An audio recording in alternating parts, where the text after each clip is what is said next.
Hai, kali ini gue mau berbagi cerita tentang hal-hal absurd yang dikatakan atlet pada saat gue mewawancarai mereka. Oke, yang pertama adalah mereka seringkali nanya setiap datang ke mixzone, kenapa ketemunya gue lagi. Ya mungkin secara gue udah wawancarai mereka selama bertahun-tahun, jadi kadang mereka ada di titik kayak bosen gitu ya, kenapa setiap mereka ke mixzone ketemunya gue lagi. Kadang ada juga yang nanya, Mbak, emangnya lu gak bosen ya wawancara gue? Nah, pada saat gue jelasin, ya kalau gue bosen berarti gue gak kerja dong. Karena kan emang kerjaan gue adalah nungguin mereka di mixzone, nanya-nanyain mereka.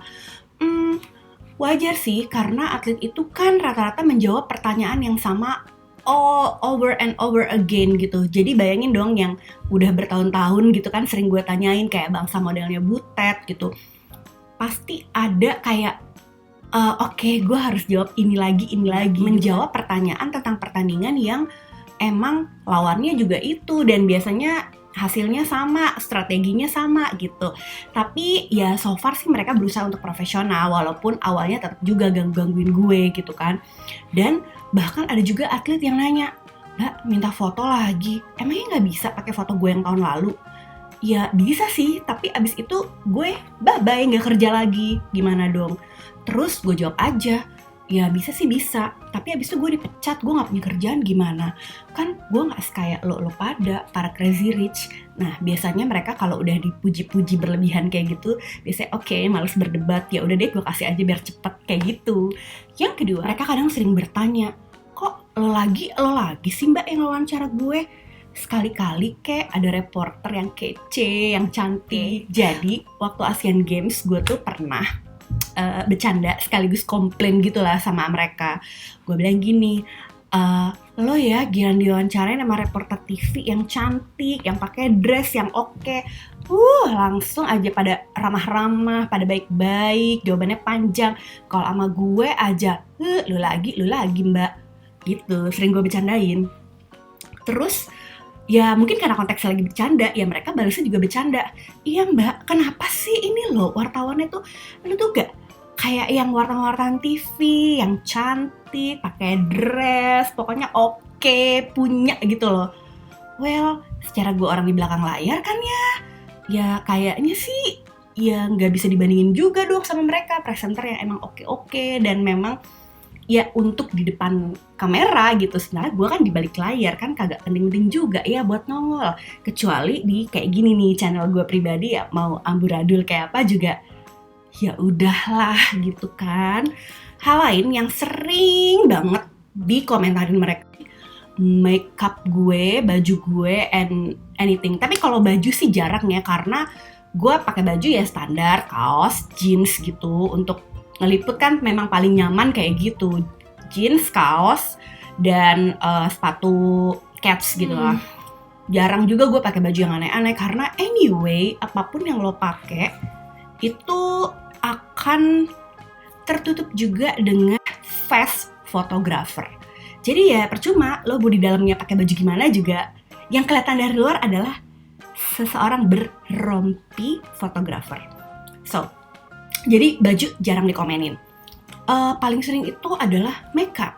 Ya secara gue kan ya makeupan juga nggak jago-jago amat, pakai makeup juga baru biar nggak pucet doang gitu kan. Tapi kadang ada aja gitu yang memancing perkelahian dengan mengomentari makeup gue.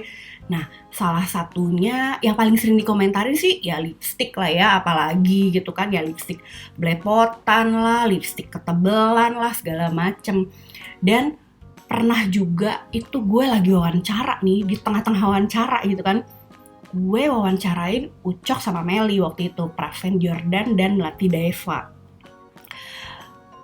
Di tengah wawancara waktu itu kalau nggak salah sih gue kayak seneng banget gitu, mereka menang lawan pemain yang susah gitu dikalahin kan.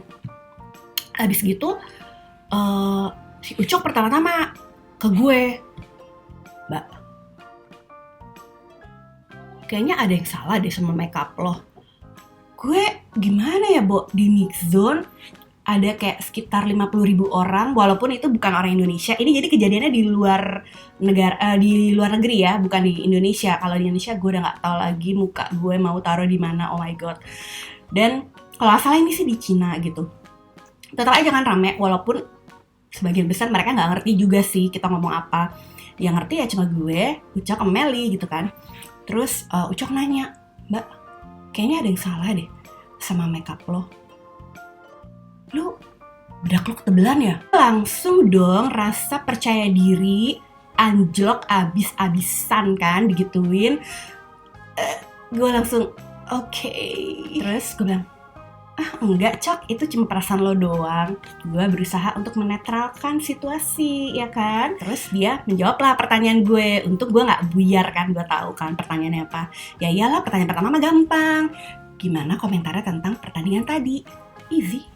Nah, terus di tengah-tengah dia ngejelasin, dia ngomong, dia bilang lagi, "Mbak, serius deh. Kayaknya ada yang salah sama make up lo. Kalau nggak foundation lo ketebelan, blush on lo ketebelan ya." Gue makin gak pede dong kayak gitu. Langsung lah gue kayak meleper-meleper. Mau ngaca juga susah, handphone lagi dipakai buat rekam suara kan. Akhirnya gue minta tolong ke Meli. "Mel, emang bener Mel muka gue kenapa sih?" gitu kan. Meli tuh kayaknya antara iba tapi bingung juga gitu kan. Akhirnya dia bilang, "Enggak kok Mbak, enggak apa-apa. Ya enggak, paling karena lo pakai blush on aja, mungkin blush onnya agak terlalu tebal apa segala macam." Terus oke, lanjut lagi dong. Terus di tengah dia jawab pertanyaan gue, dia nanya lagi, "Mbak, serius deh, makeup lo tuh kayak beda, kayak ada yang ketebelan, ada yang kelebihan." Langsung gue udah makin kayak oke, gue udah gak tahu lagi gue harus jawab apa. Kayak buyar gitu loh semua. Tapi untungnya semua lancar endingnya, walaupun gue kayak terkoyak-koyak gitulah harga diri gue kan, malu gitu kan, kayak ibaratnya ya siapa sih yang gak mau kelihatan tampil cantik gitu kan kalau lagi kerja. Ya tempat kerja gue kan kayak gitu kan, maksudnya bukan yang kayak tampil cantik gue kayak modanan ala Miss Universe, enggak, cuma biar kelihatan fresh aja. Karena kan maklum ya Eke kerja kalau dari babak pertama itu dari pagi sampai malam gitu kan, jadi pengen aja gitu loh nggak kelihatan pucet gitu kan. Dan yang gue pakai, makeup yang gue pakai ya standar, bedak, terus lipstick, pinsel alis ya kan, sama blush on gitu kadang-kadang biar kelihatan nggak pucat aja. Dan gue sebenarnya pengen banget sih pakai bulu mata palsu gitu kan kayak orang-orang, bukan kayak gimana, cuma pengen aja gitu nyobain kayak apa sih secara gue pakai bulu mata palsu kan, kayak cuma pada saat gue kawinan sama wisuda, udah itu doang, sisanya gue nggak pernah. Jadi pengen aja ngerasain bulu mata panjang gimana ya gitu kan. Tapi untungnya gue nggak pakai karena setelah gue pikir-pikir, ya kok jadi gelap sih? Karena di luar tiba-tiba mendung, ya udah lah ya. Nah, sebenarnya gue pengen pakai bulu mata palsu, tapi berhubung gue moto, gue takut kayak kelilipan gitu, kayak masuk bulu matanya gitu. Ngerti kan maksud gue? Ya udah gitu lah pokoknya ya. Nah, jadi gue merasa sebenarnya make upnya nggak berlebihan banget, malah keseringan kurang gitu make upnya. Jadi gue kayak pucet, kuyuk, nggak jelas gitu deh pokoknya. Nah, sekalinya pakai make up digituin, jadi kayak drop size. Yang ketiga adalah soal kacamata. Jadi harapan gue pada saat gue memakai kacamata, selain untuk membantu mendongkrak penglihatan gue yang sudah mulai kabur karena termakan usia, adalah supaya gue terlihat lebih dewasa, lebih wise, dan lebih berwibawa, ya kan? Jujur, pasti ada kan di antara kalian yang berkacamata yang berharap kelihatan kayak gitu juga. Selain emang pertamanya fungsinya adalah membantu penglihatan. Nah, jadi gue pakai lah nih ya si kacamata. Itu gue pakai kacamata sekitar tahun lalu, dan ya lumayan bangga lah di usia segini ya, usia X, gue baru berkacamata. Itu pun setelah gue udah nggak tahan banget karena udah nggak kelihatan papan skor kalau misalnya moto dari tribun tuh ini skor berapa ya gitu. Jadi gue merasa gue udah perlu pakai kacamata. Dan pada saat gue pakai kacamata itu, orang pertama yang gue ceritain itu adalah Nafi, karena partner gue kan di kerjaan. Dan ternyata dia juga begitu, dia juga merasa kayak aduh kayaknya aku mulai harus pakai kacamata deh bla bla bla, karena kan kita sering moto juga gitu kan, jadi supaya lebih akurat aja gitu penglihatannya. Nah, jadi tuh ada saksi lah ya di dunia ini bahwa memang gue berkacamata itu bener-bener emang butuh gitu kacamatanya. Tapi ternyata ada aja komentar-komentar miring dari mereka soal gue berkacamata. Dan ini mesti banget ya, gue juga gak tahu why, kenapa mesti banget mereka mengungkapkan ini di Mix Zone pada saat gue bekerja, pada saat gue mewawancara mereka. Sehingga kadang-kadang tuh biar gitu reputasi dan mood yang sudah gue bangun sebagai pewawancara profesional gitu loh. Jadi pernah gue wawancara, siapa ya ini kalau lupa deh gue, yang pasti sih anak cowok ya, gue lupa gitu siapa yang ngomong. Pada saat gue wawancara, mereka bilang, Mbak, kok lo pakai kacamata sih? Katanya. Gue yang kayak, oke, emang gue pakai kacamata gitu kan. Dan gue udah share ini juga deh kayaknya di Instagram gue kalau nggak salah gitu kan. So gue mikir kayak ya udah mungkin orang udah familiar juga dengan gue berkacamata gitu. Terus mereka ada yang nanya, lu pakai kacamata bohongan ya, buat gaya ya.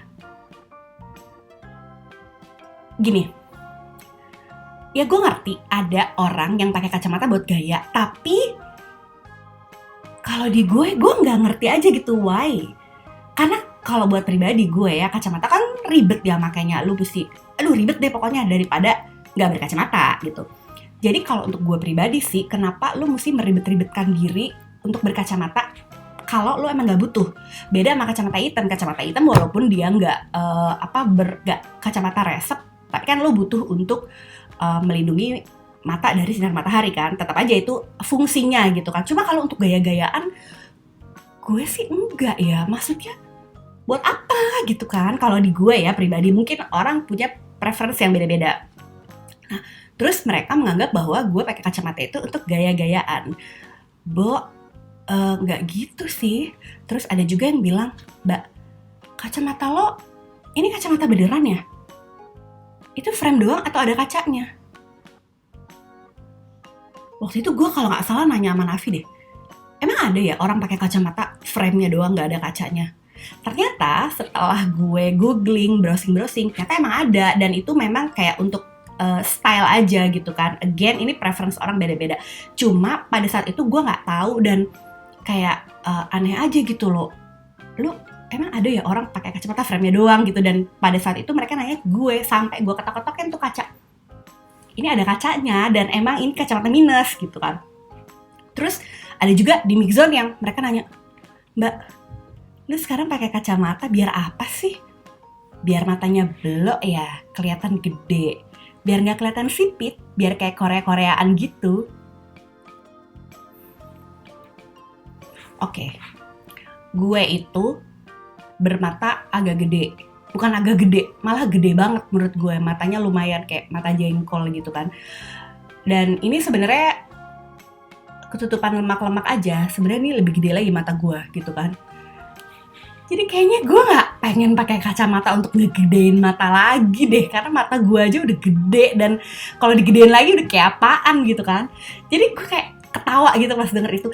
Masalahnya ini tuh mereka ucapin tuh pada saat gue lagi wawancara gitu kan. Jadi antara pengen ketawa, pengen marah, kesel gitu kan, apose gitu kan. Tapi kayaknya kalau bercanda-candaan gebuk-gebukan gitu kan nggak profesional banget dong kalau di Mix Zone. Jadi what I did is just smiling dan agak-agak emosi kayak oke, awas lo ya nanti kayak gitu. Tapi aneh aja gitu loh, ini ditanyain di Mix Zone yang kayak gue udah berupaya sedemikian rupa berpenampilan berkarisma, profesional. Terus ada juga beberapa anak junior yang pada saat gue wawancara, karena gue baru kenal sama mereka, jadi kita baru follow-followan gitu di Instagram. Terus mereka tiba-tiba di tengah wawancara nanya, Mbak, kok belum follow back aku sih? Oke. Gue yang kayak, pertama gue juga nggak tahu kan apakah gue udah fallback atau belum, karena kan ya banyak gitu, dan juga mungkin secara akikah kan emak-emak gitu, jadi nggak sempet full kayak gimana banget gitu loh di Instagram, mungkin ada yang miss atau apa gitu kan. Dan jadi gue pada saat itu gue nggak bisa menjawab udah atau belum. Dan anyway gue lagi wawancara gitu kan, kayak pengen buyar gitu loh semuanya. Terus gue jawab, oh gitu ya, kayak belum deh. Iya mbak, jangan lupa ya fallback aku gini-gini. Oke, tapi ini kejadian sama anak-anak junior sih, karena kan mereka masih muda, masih unyu-unyu, jadi ya so far oke. Kalau yang senior-senior kan bodo amat, mau lo fallback gue kan mbak, mau enggak, I don't care. Sebenarnya ada banyak sih hal-hal lain yang mereka sering tanyain pada saat gue wawancara mereka. Misalnya, mbak punya makanan enggak? Mbak, nanti kerjanya sampai jam berapa? Kita makan bareng yuk, gitu. Atau enggak, mbak, berapa? Mau dong, main mau ngambil foto. Atau enggak nanyain, mbak tadi si ini temennya atau calon lawannya besok menang mana, gini. Ya secara kan kita bukan otak turnamen software ya, kalau misalnya tahu pun ya nggak semuanya tahu beserta skor-skornya. Jadi kadang-kadang gue juga nggak tahu, dan mereka, aduh gimana sih, masa wartawan nggak tahu gini. Hey Anda, aku ini peliput bulu tangkis, bukan turnamen software. Ya kali gue hafal semua result beserta skor-skornya? Tentu tidak. Kecuali memang beberapa pemain yang pada saat itu udah gue tandain, udah gue tungguin hasilnya berapa. Gitu. Jadi ya sering terjadi pertengkaran-pertengkaran kecil namun menyebalkan gitulah di mix zone. Dan kalau misalnya ada yang nanya, mbak kok sempet sih bercanda-bercanda gitu di mix zone? Bukannya di mix zone tuh dijagain? Bener juga. Ada beberapa mix zone di beberapa negara yang emang strict banget. Cuma kayak boleh berapa puluh detik gitu, sampai petugasnya bawa-bawa kayak papan gitu, berapa detik lagi gitu. Tapi ada juga negara yang emang nggak terlalu strict. Jadi ya sebagai manusia normal kita kan bersosialisasi ya, nggak mungkin kayak robot gitu dateng, iya langsung aja. Pasti kan ada juga masanya ngobrol atau masanya mereka melemparkan pertanyaan-pertanyaan absurd dan gak penting tadi. Oh iya, selain hal-hal absurd yang suka mereka katakan sama gue di mix zone, ada juga kejadian-kejadian absurd yang suka gue alami di mix zone. Yaitu kadang-kadang nih belum mulai wawancara atau di tengah wawancara tiba-tiba atletnya berbesmili, nangis gitu kan. Ya itu sih beberapa kali ya pernah gue alami, dan itu mungkin bentuk kekecewaan mereka sama penampilan mereka tadi. Udah gitu, lo pernah kan lagi kecewa, lagi sedih, tiba-tiba ditanyain sama orang, didatengin, terus gue kalau misalnya cukup deket sama atletnya dan misalnya hasilnya nggak sesuai ekspektasi atau misalnya ngenes banget, biasanya gue juga kadang suka oke, yang sabar ya, yang kuat ya, tetap semangat dan lain-lain. Dan kalau gue sih nggak tahu ya, kalian pernah nggak ngalamin kalau misalnya lagi sedih, lagi down, tiba-tiba dipuk-puk gitu sama orang kayak gitu, dikuatin malah tambah biar tambah pengen nangis. Mungkin itu yang terjadi sama mereka pada saat itu. Dan itu kadang-kadang bikin gue kayak kaget juga sih. Hah, kenapa ya? Apa gue salah ngomong atau gue menyinggung pertanyaannya? Tapi kayaknya sih standar-standar aja lah yang gue tanyain. Ya udah, jadi kadang-kadang itu membuat gue kayak cukup kaget gitu kan, loh kok tiba-tiba nangis gitu kan. Atau kadang ada juga kalau partneran tiba-tiba diem-dieman sama partnernya. Oke, jadi suasananya kayak awkward banget ya. Tiba-tiba mereka jadi kayak gimana gitu ya, mungkin bukan marah satu sama lain. Ada juga mungkin yang kecewa satu sama lain, tapi ada juga yang emang kecewa sama penampilannya mereka secara pribadi gitu, mungkin kayak kurang puas sama mainnya. Jadi agak-agak kayak diem-dieman gitu loh sama partnernya ya, karena mungkin lagi mikir aja kali ya, namanya orang lagi emosi, baru aja terjadi peristiwanya, jadi kayak masih moodnya kurang oke lah. Dan itu kayak cukup bikin gue awkward gitu kan, kayak mbak nanya sama dia aja atau enggak dia aja mbak yang jawab gitu. Gue kadang-kadang kayak berusaha memberikan senyum-senyum palsu, tapi ya gimana gitu kan, harus tersenyum. Terus kadang ada juga dapat jawaban yang super singkat dan membuat gue kayak oke, gue nanya apa lagi ya? Atau enggak misalnya gue nanya tapi nggak dapet jawabannya, jadi mesti muter otak kayak 0,00000 sekian detik gitu. Dan ya cukup absurd juga sih, makanya gue kadang-kadang ada beberapa atlet tertentu yang gue harus nyiapin dulu list pertanyaannya apa aja yang mau ditanyain. Tapi sebagian besar sih enggak, kayak udah mengalir aja karena udah terbiasa. Oke, sekian dulu videonya. Next time gue akan cerita lagi hal-hal lain di liputan gue. Thank you for watching. Bye.